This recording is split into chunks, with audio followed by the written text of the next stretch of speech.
Friends, இன்னைக்கு எங்கள் அம்மா வந்து பரோட்டா கூட சிக்கன் கிரேவி செய்ய போகிறாங்க. எப்படி செய்யலாம் பார்க்கலாம் வாங்க. மைதா எடுத்துக்கோங்க. இப்போ அரை ஸ்பூன் உப்பு போடுறோம், சர்க்கரை அரை ஸ்பூன் போடுறோம், முட்டை ஒன்று போட்டுக்கோங்க, அரை கிளாஸ் பால் ஊற்றிக்கோங்க. இப்போ மிக்ஸ் பண்ணிக்கலாங்க. கொஞ்சம் தண்ணி ஊற்றி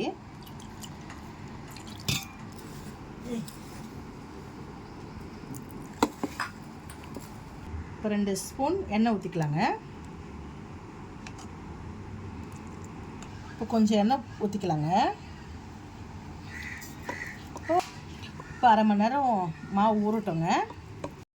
கூட சிக்கன் மசாலா ரெடி பண்ணிக்கலாங்க.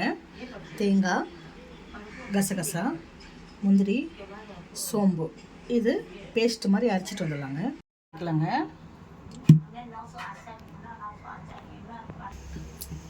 எண்ணெய் நல்லா சூடாயிடுச்சுங்க. லவங்கப்பட்டை, ஏலக்காய் போட்டுக்கலாம்.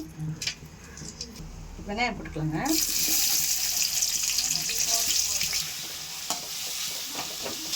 இஞ்சி பூண்டு போட்டுக்கலாங்க. உப்பு போட்டுக்கலாங்க. 2 பச்சை மிளகாய் போட்டுக்கலாம். தக்காளி போட்டுக்கலாங்க.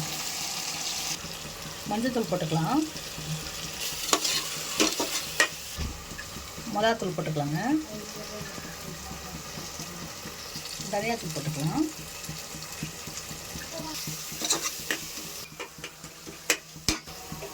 சிக்கன் போட்டுக்கலாங்க.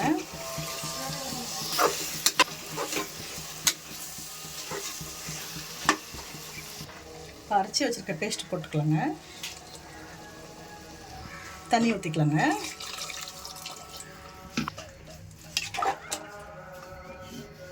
இப்போ புரோட்டா பண்ணிக்கலாங்க. அரை மணி நேரம் நல்லா ஊறி இருக்குது பாருங்கள். இந்த மாதிரி உருண்டையாக வச்சுக்கோங்க. முதல்ல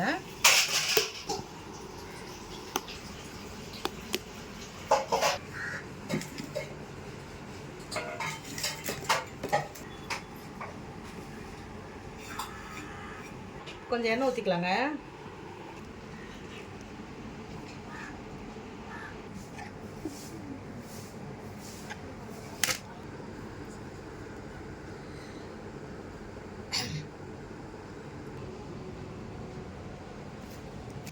குருமா ரெடி ஆகிடுச்சுங்க. இப்போ கொத்தமல்லி போட்டுக்கலாம்.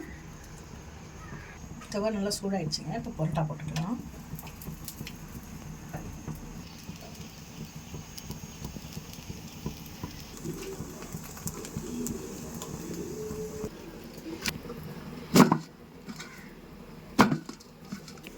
என்ன பண்ணுற ரெடி ஆகிடுச்சுங்க. இப்போ டேஸ்டிங் கொடுத்துடலாங்க வாங்க.